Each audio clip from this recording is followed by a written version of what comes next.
तो सांग मैंने बरुण आम घर रही फास्ट रिजन है कि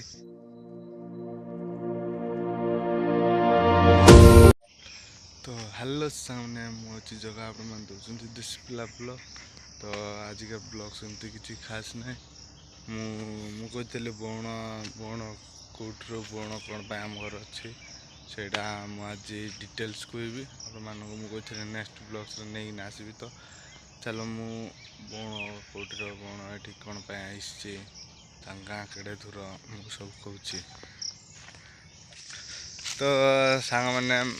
बरुण आम घर रही फास्ट रिजन है कि से पढ़ुची कॉलेज रे तार वर्ष सेकेंड ईयर तो सियाड़े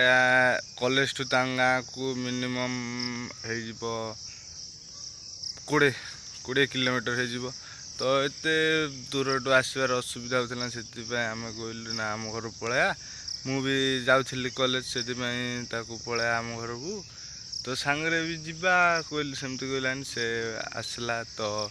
गाँ हूँ रघुआर तो आम गाँ ठू हो 25 किलोमीटर तो मु गोटे वीडियो देखी भी से पहाड़ डेकिना आम जाइलु गाँ जाइलु आसला मु वीडियो कर तो आड़ मान देखिन ताहले जाइकिना चैनल चेकआउट कर मिल जाव तो से दूर टू कौन मिनिमम गोटे दिन आसवा हेले गोटे लिटर तेल 100 टଙ୍କା निहाती पड़ूला हेले कहलु आम गाँ ठू इे आमको 5 किलोमीटर रोचे 5 किलोमीटर कम हम तो आम इे आम जाऊँ इे 5-6 जन तो आस जावा भल हम से आसी आम घर रहा तो एबे तो बर्तमान से नाइक वीडियोटा आसी पारनु से गोटे अलग प्रकार से गाँ को गाँ को माने घर काम अच्छी आ कॉलेज भी छुट्टी है जा गाँव बुलिकिना आस बोलिकिना से गाँव बुली जाइए तो यहाँ हूँ से बौण आम घर को पाठ पढ़ापी तो एमती तार ए सेकेंड ईयर सरले तो से पलैब तो या थिला बौण तो मुझे छाड़देली से दिन से गला सियाड़े तो मुझे नहीं दे था जे यार मोर कम जाइए से गली ना तो यहाँ है बौण तो आउ कौन खबर बहुत दिन हो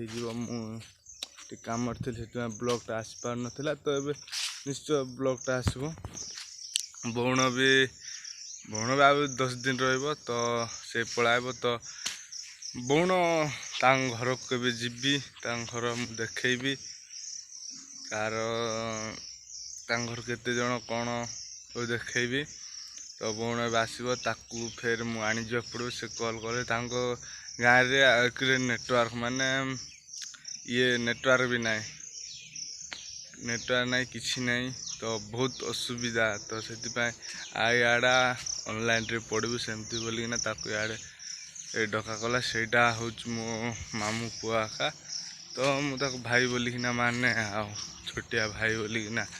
तो यहाँ थिला बौण विषय तो आ